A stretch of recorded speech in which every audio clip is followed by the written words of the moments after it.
नमस्कार मित्रांनो, मराठी इन्फॉर्मर या आपल्या यूट्यूब चॅनलमध्ये मी रोहित गोरे तुमच्या सर्वांचं पुन्हा एकदा स्वागत करतोय। मित्रांनो, रेशन कार्ड धारकांसाठी एक महत्त्वाची अशी नवीन अपडेट आलेली आहे।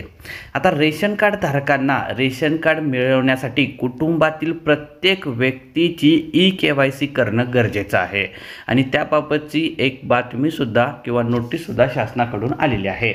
तर या व्हिडिओमध्ये आपण रेशन कार्ड धारकांनी नेमकी ई-केवायसी कशी करायची, कुठे करायची याबाबतची संपूर्ण सविस्तर माहिती घेणार आहोत, जेणेकरून हा व्हिडिओ पाहिल्यानंतर तुम्हालाही ई-केवायसी बाबतची संपूर्ण सविस्तर माहिती मिळून जाईल व तुमची ई-केवायसी झाल्यानंतर तुम्हाला रेशन मिळवण्यासाठी कोणतीही अडचण येणार नाही। तर सुरू करू आपण आपल्या व्हिडिओला। तत्पूर्वी तुम्ही अजूनही आपल्या मराठी इन्फॉर्मर या चॅनेलवर नवीन असाल तर चॅनेल सबस्क्राइब करा आणि साईडला येणाऱ्या बेल आयकॉनवर प्रेस करून ऑल नोटिफिकेशन ऑन करा, कारण इथून पुढे जेव्हा असेच माहितीपूर्ण आणि नवनवीन व्हिडिओ आम्ही अपलोड करू तेव्हा त्याचं नोटिफिकेशन तुमच्यापर्यंत सर्वप्रथम येत राहील। रेशनसाठी आता ई-केवायसी म्हणजेच रेशन कार्ड धारकांना इथून पुढे रेशन जसेच्या तसे म्हणजेच विना अडथळ्याचे मिळवण्यासाठी ई-केवायसी करावी लागणार आहे। कार्डधारकांच्या सर्व कुटुंबांना दुकानदाराकडे जाऊन आधार लिंक करून तिथे ई-केवायसी करावी लागणार आहे, पण त्यासाठी सुद्धा एक प्रोसिजर आहे। आता आपण जाणून घेऊया की ई-केवायसी नेमकी का करायची आणि त्याची संपूर्ण प्रोसेस कशी आहे। राज्य सरकारने रेशनचे धान्य घेणाऱ्या ग्राहकांना आता ई-केवायसी करणे बंधनकारक केले आहे। त्यातून बनावट तसेच मृत लाभार्थी कमी होऊन धान्याचे वितरण पारदर्शकपणे होईल असा राज्य सरकारचा दावा आहे। म्हणजे राज्य सरकारकडून ही बातमी आलेली आहे, ही नोटीस आलेली आहे, कारण बनावट व्यक्ती, बनावट रेशनधारक किंवा मृत रेशनधारक अजूनही रेशनचा लाभ घेत आहेत। त्यामुळे जे खरेच लाभार्थी आहेत असे रेशनपासून वंचित राहत आहेत।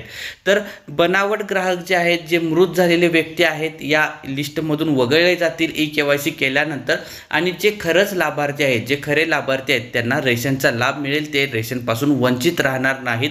या गोष्टीसाठी खरं राज्य शासनाने रेशनसाठी ई-केवायसी चालू केलेली आहे। आता ई-केवायसी करताना कार्डधारकांना सर्व सदस्यांना दुकानदाराकडे जाऊन आधार क्रमांक जोडावा लागणार आहे। ई-केवायसी करण्यासाठी कुटुंबातील प्रत्येक व्यक्तीला रेशन कार्डवर ज्या ज्या व्यक्तींचं नाव आहे कुटुंबातील, त्या प्रत्येक व्यक्तीचं आधार कार्ड घेऊन प्रत्येक व्यक्तीला रेशन दुकानदाराकडे जावं लागेल आणि तो ई-केवायसी जे आहे ती तिथे करून घ्यावी लागेल, आधार क्रमांक लिंक करून घ्यावा लागेल। आता ही नेमकी कशी होईल? कार्डावरील सर्व कुटुंबातील सदस्यांना रेशन दुकानदाराकडे जाऊन ई-केवायसी करावी लागणार आहे।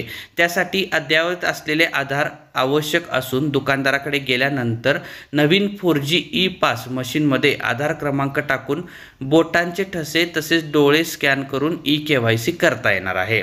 म्हणजेच आधार कार्ड दुकानदाराकडे घेऊन गेल्यानंतर बोटाचे ठसे घेतले जातील, डोळ्यांना स्कॅन केलं जाईल आणि अशा प्रकारे कुटुंबातील प्रत्येक व्यक्तीची ही ई-केवायसी केली जाईल आणि त्यानुसार मग पात्र लाभार्थी जे आहे त्याची संपूर्ण यादी व्यवस्थित ही दुकानदाराकडे राहील। कोणतीही बोगस अपात्र लाभार्थी, मृत पात्र लाभार्थी असतील त्यांच्या नावाखाली कोणतंही बोगस रेशनचं वितरण होणार नाही, रेशन वाटप होणार नाही। त्यानुसार प्रत्येक जो पात्र लाभार्थी आहे तो रेशनपासून वंचित राहणार नाही आणि यासाठी शासनाने ई-केवायसी चालू केलेली आहे।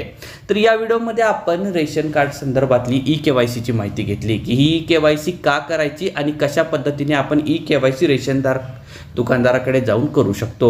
ही माहिती तुम्हाला कशी वाटली मला कमेंट करून नक्की सांगा। त्याचबरोबर हा व्हिडिओ आणि या व्हिडिओमध्ये घेतलेली माहिती जर तुम्हाला आवडली असेल तर नक्की व्हिडिओला लाईक करा आणि जास्तीत जास्त मित्रांपर्यंत शेअर करा।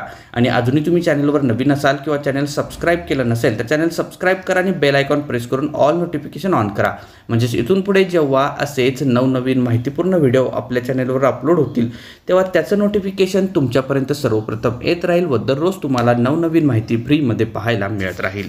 धन्यवाद।